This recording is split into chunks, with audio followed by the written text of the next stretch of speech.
Thank you for these blessings, Lord. But if the racist element in this country, which is very strong, decide that if the health bill passes, Obama is winning. He's going to pass the Republicans now, but he's fighting with his own Democratic brethren who have been hamstringing him as well.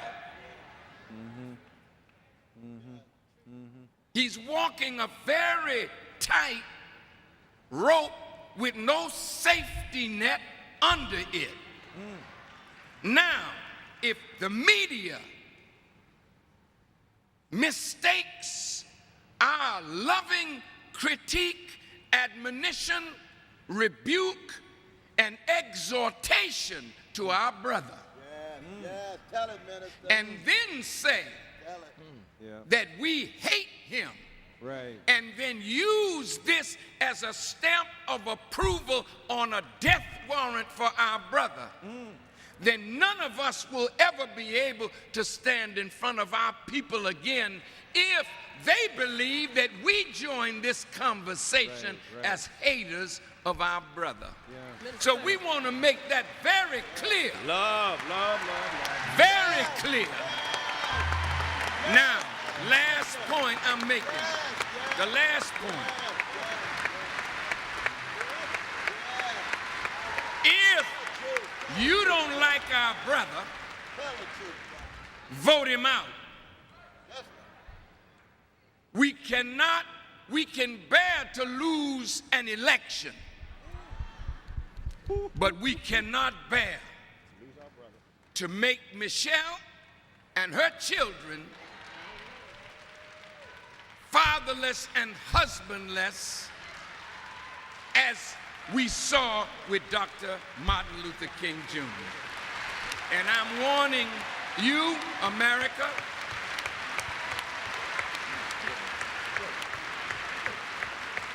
they got it on YouTube, should he be assassinated?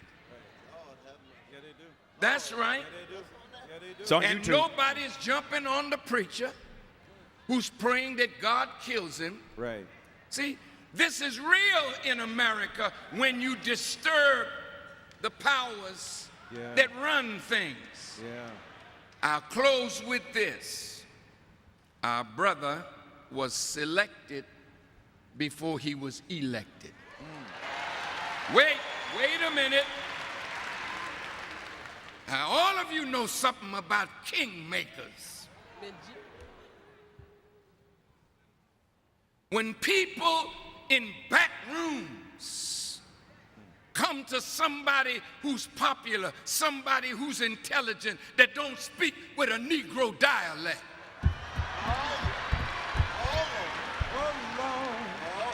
a light-skinned Negro that is non-threatening to white people because they can see themselves in him because he's part them and part us. This is political scheming, which Senator Reid got involved in. He didn't mean no harm. He was just talking about the white mentality. That's right. So now, when you select a man, the man may never know what your purpose was. Because I understand that his initial victory in Iowa was financed largely by Goldman Sachs. I don't know the truth. That's what I've read. Now look, who selected a junior senator that hadn't even got his foot wet in the Senate and made him believe that he, from that position, could become president of the United States? I suggest to you that the people that looked at him and saw his brilliance, saw that that brilliance could be used for a purpose that was not our agenda. Now, I'm closing now. The people that chose him know the time that we are living at the end of America's rule as a great power in the world. Now, you have to face it. She's bankrupt. What are you going to do when the dollar is worth nothing? They are printing money out of thin air to back these programs. So my brother may be disappointing some that thought he would be what maybe he has the nerve not to be.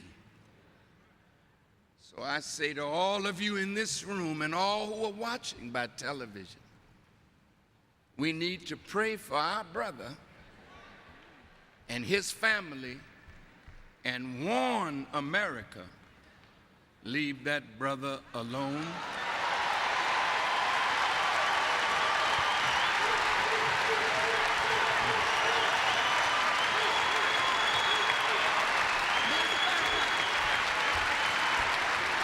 Minister Farrakhan? Let me. I have a question for Minister Farrakhan. And it's a very serious question. I heard what you said, and I understand what you're saying. But what you gave is, you just gave reasons why, to the average person that might be listening out there, and really I tell you, we're operating under fear right now. And the average person will now say, Minister Farrakhan said this, so I might not need to move. I might not need to do anything in terms of our agenda, our people to move. I know what you're saying. It can be said that that's why we don't need to do anything. Right. But you got millions of families, black families in America, black babies, black men, black women, who are suffering. Who speaks for them?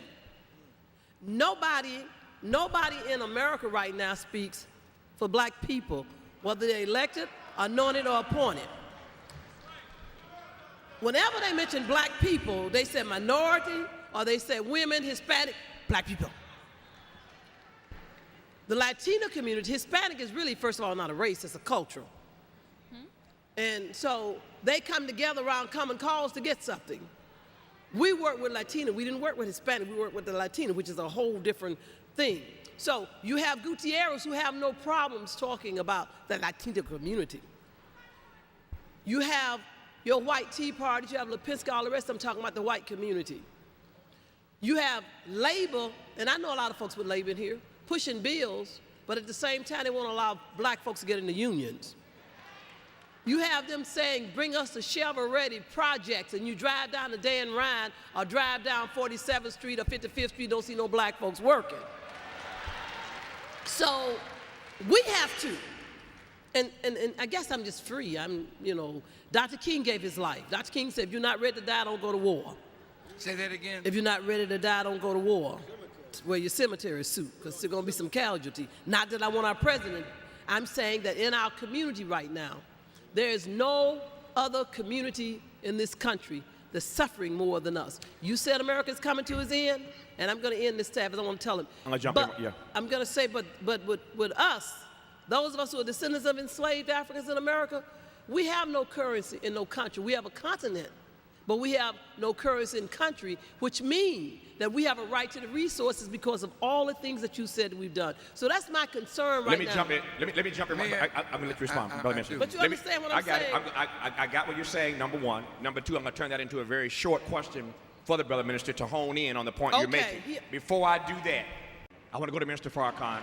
I agree with that. I want to ask one question about transportation in Gary, Indiana. Ms. Blackwell, you were saying that in Denver, they were dealing with the rail system in Denver? They were dealing with transit-oriented development, how to put housing and transportation close together so that people get more value out of their housing by not having to take a car, but can take public transportation. I understand to get that, but where what they I was going to say is that the president is now talking about a high rail system. But I don't hear them talking about Gary, Indiana. When you look at Gary, Indiana, it's a majority black people in Gary, Indiana, and you have a system coming past them when we should have a rail system coming through Gary. When you were talking about another airport in Gary, those are black folks that will be put to work. So we can't go to Denver and don't go to Gary. We got to make sure that happens. I hear that point. The minister would just please, just one, if you don't mind, minister, just no disrespect. Very quickly. It is on this transportation question. Chicago, the train line stops at 95th Street. Chicago goes to 130th Street. And so if we reconstruct, transit workers are green jobs. 60 folks in a bus rather than 60 cars is a green job. Right. If we're going to reconstruct, and every city with 20,000 plus one has been cut down to zero money. Chicago was getting $250 million, 94, and now it gets nothing. So if we make the rail here in Gary and Pittsburgh and Birmingham and not India, if we make the turbine for the windmill, if we in fact make the train rail cars, as opposed to laying off urban transit workers, we'd be hiring, because if you connect city to suburb, I'm not impressed with Chicago to St. Louis. You can't get from the Loop to 63rd Street. The track's 100 years old. So I'm saying that key to the whole green jobs revolution is reviving a commitment to urban transportation. The only thing, I appreciate that, Reverend. The only thing I was going to add to Angela, and I say this to the audience here and to those watching around the world, the only thing I regret about that list that you ran of what the Obama administration is doing is that they were invited to be at this table to run that list for themselves. And I'm only saying that because I think when we have these kinds of public conversations at tables like these, where there are challenges being put forth, the administration has to do, respectfully, in love, a better job of sending somebody to this table to participate in this conversation with Black America about the issues that we are wrestling with. You shouldn't have had to do that. The administration should have done that. I'm proud to do it. I'm proud to do it because I was proud of the covenant with Black America. I want everybody who worked on that covenant to know we're working on it, you work on it, we all have to work on it. We're on the same page on that. I'm just saying that I think these public... Why do they got to be so undercover about it? Here's my point, and I just want to say this, Ms. Blackwell. Everything you said is brilliant and on target, but here's the problem. We're not simply talking about statistical and empirical verification for what they have done substantially. We get that. But when you look at the fact that we can't get any public recognition, there's no shame about going on and dealing with the problems of Israel versus Palestine. There's no shame in dealing with don't ask, don't tell.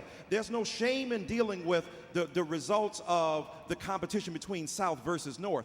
Why is there such an aggregate and a constant assumption in the Obama administration that to acknowledge blackness as a legitimate participant in the American scene democratically is something that is for shame? I'm not going to be involved with anybody who's ashamed to admit me. If the price of admission to the party is the denial of my body, I'm paying too high a price. And I'm saying the Obama administration must be honest and open about what they're doing to help and facilitate African American people without alienating. This is what Minister Farrakhan said. The white folk who love you gonna love you regardless. The white folk who don't love you ain't gonna love you. If you delivered their babies every Sunday morning with gloves on your back, it's not gonna happen. The question is, what do black people have enough of self-love to say, if you don't love me and you can't come out and say publicly that you love me, then your love is already shattered. And it's not about love, it's about service. Let me end by saying this. When you look at the GI Bill was a universal prescription that said we're gonna help everybody. It established the middle class. Black people were mostly closed out of that. 98% of those people who received it were white, and 99% of them were men. So women and people of color were locked out of a universal program. Everything you just announced what Obama is doing that has been targeted to black people, first of all, hasn't been targeted because it's been for a larger urban project that most of which the monies have not come to us. Secondly, Mr. Obama has far more help percentage-wise and overall mass suburban America than he's helped African American people. And thirdly, something that Dr. Malvo said we need to repeat here. There has been a massive redistribution of wealth upward under the black president. Under Bush, it was already accelerated. Under Mr. Obama, it has gone through the roof. Black people have to wake up and say, stop the bleeding and be concerned about us individually. It's not about giving up concern for white America, but it's about taking us seriously. We voted for him 97%. We need some return on those votes, and black people need to take enough responsibility to demand that Obama love us as he loves the rest of America. That leads me then to the question. I apologize for trying to get to you a few minutes ago, Mr. Farrakhan, but this discourse for the last few minutes leads perfectly to the question I wanted to ask you. Again, we're putting everything on the table today in love and in truth. I have received significant pushback from certain people across this country who believe that the very nature of this conversation on C-SPAN is wrong. That this is not a conversation. Tavis, take that stuff to the back room. Y'all Negroes get together where the camera's not around. And those meetings do happen. And there's no doubt about that. He meets with a variety of people, and black leaders, you know, have their own meetings. But what about the notion that that coming together, having these kinds of conversations in the public square, in the public, on national television is wrong and not very good, not very wise strategically? I think a wise man would listen to his or her critics. Sister Julianne Malveaux was a very strong critic of mine. And when I had the privilege to talk to my sister, I thanked her. Why do you thank somebody who criticizes you? Because your friends sometimes are not real good friends if they don't tell you the thing that you need to hear. That's right. So when my sister criticized me, I loved her more because I saw her as honest, as a strong black woman who was not going to let a strong black man get away with what she thought I might be getting away with. This is a wonderful dialogue. Here's my concern.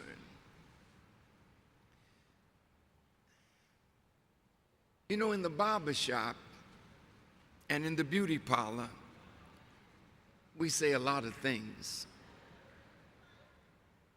But when Ice Cube took the barber shop out of the barber shop into the public square,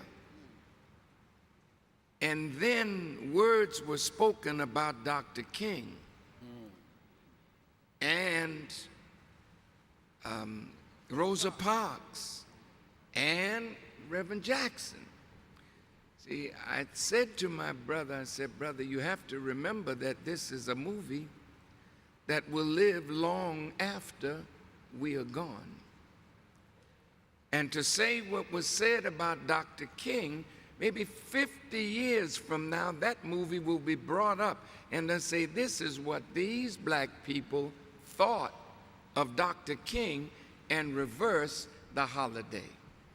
Now, what I'm looking at is not our conversation, because our conversation is around that word love.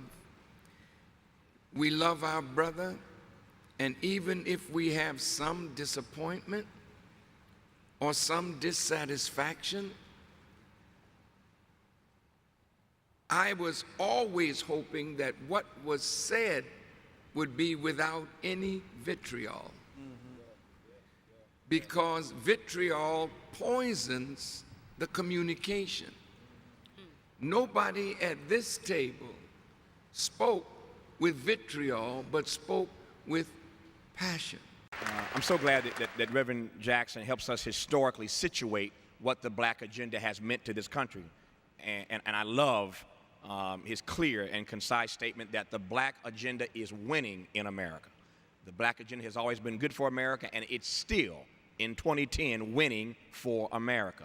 That said, if we're going to continue winning, there is a role that all of us who are on the team have to play. So I want to stay with this question about what black folk were asked to do to elect the president and what we have not been asked to do to use that same agency, that same power, that same strength, that same intellect we have not been called upon by black leaders or black institutions or, frankly, by this president to engage this black agenda that Angela mentioned earlier that we've always had. Talk to me about what we are not being asked to do to exercise our agency. Well, the first thing I would say is we aren't accepting the fact that we have a responsibility to play a role in that. Everybody in this room, everybody who's watching us on Ustream and C-SPAN and WYCC, and everybody who's going to see this that's sent to their friends on Facebook, don't seem to understand that we have a responsibility that has to be played after Election Day. You can't vote change at the top of a ticket and think the job is done, okay? We're going to have elections this fall. And if the turnout is what it is historically in off-year elections, the movement that all of us at this table are interested in, and the movement that the people in this room are interested in, is going to be in serious jeopardy. Because we don't often understand that when you vote change at the top of the ticket, you have to continue to vote change all the way down to the grassroots. Okay? So that's the first thing. We all have to accept that we have a responsibility in that. You mentioned we haven't been asked to do it. Well, you know, we often do things that we haven't been asked to do. And I would say this is one of the things that we need to be focused on. So for me, we need to focus our attention on continuing this effort to seek change and understand where we fit in all of this. You know, the question here is about a black agenda, and Reverend Jackson mentioned that it's electric. You know, people get antsy when they hear the term black agenda. But for me, and excuse me, for me, the issue is as much about the agenda as it is about the black part. And I want people to focus on the agenda. I teach my students all the time that, you know, the agenda setting process is about trying to get those in decision-making positions to pay attention to issues. But it's also about keeping negative and harmful things off the agenda. And for years, people who are interested in the kinds of things that those of us at this table are interested in have been stoned, roadblocked, and seen our attempts to get things on the agenda thwarted. So we have to show up on elections. We have to make sure that our agenda items are addressed and respected, and we do that by continuing to put pressure on elected officials from the top all the way down to the bottom to make sure that if it's education, income, healthcare, housing, justice, whatever the issue is, that the elected officials know that we are paying attention. You know, listen, I'm a bit skeptical in some respects because I fear that too many of us are just happy that we have a black president.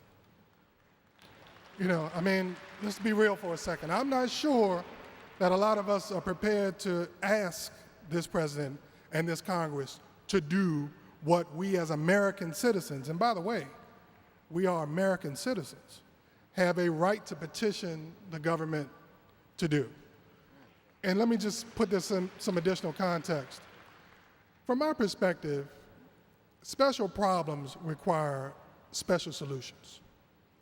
And if you don't think we now live in a circumstance in which we have special problems, just think about what's going on 90 minutes north of here in Milwaukee, where in late 2008, the black male unemployment rate was nearly 50%.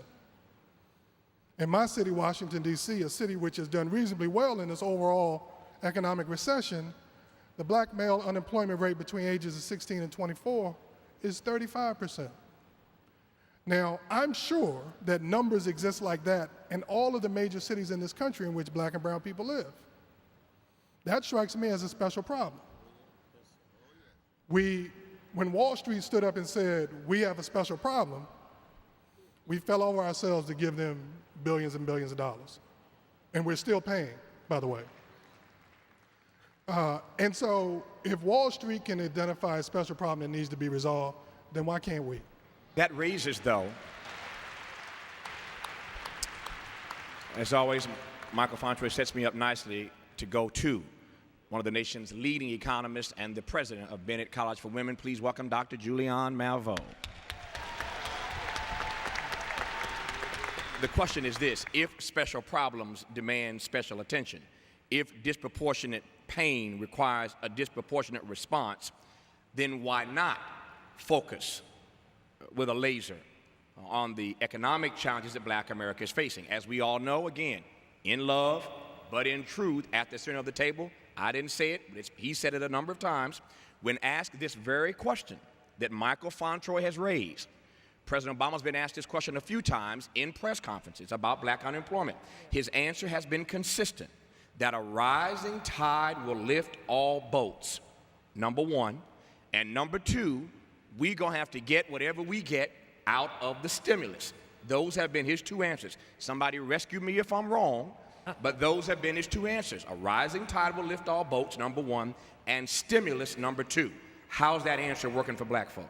We're talking about social and economic justice. We're talking about the inconsistencies of President Obama this week signing, and we're glad he did sign, an $18 billion jobs bill, but about 2 years ago, it was a $700 billion bank bailout. So basically, the people at the bottom got like, what, 3% of what the people at the top got? Think about it. So you can bail banks out, but you can't put people back to work. There is a disproportionality, an extreme disproportionality in the economic situation of African American people right now. Most recently released data on wealth. Average white family has wealth of $170,000. Average Black family, $27,000. But let's break it even further. Single mothers have a median wealth of single Black mothers, a median wealth of $5. $5. Sister Blackwell, can you imagine? $5. This is quantifiable data. Assets are access. Assets are access. So we do not have assets or access in this society. The unemployment data are nothing more than fiction. 9.7% overall translates into 15.8% in our community, but that 9.7% is acknowledged to be 16-some% for the overall population. For Black folks, then, our 15.8 is 28.7%, more than 1 in 4 Black people. And Brother Fontroy, last month, white male unemployment went down, but Black male unemployment went up. Last month, just 1 month ago, white male unemployment situation improved, Black male unemployment situation got worse. We have seen targeting in public policy in the past. Targeting is a tried and true tactic. We could have programs. You don't have to call them Black. You can call them urban if you want to. But why not call them Black? As Reverend Jackson says, if your hand, you don't put a sling on your whole arm because your finger is broken. That doesn't make any sense. And so let's look at what is happening, what the long-term consequences are. Because let me tell you, I live these consequences every day. 2 in 5 of our young people graduating from college do not have employment. 2 in 5 of them. So they come to school, they get these loans, they follow the rules, they do their work, and then they cannot find jobs because the jobs are not there, because some of them are competing with 50-year-olds who are now going into entry jobs because the jobs are not there. So we have a case for special pleading. And I don't want to hear the word post-racial again in my life. Not again in my lifetime.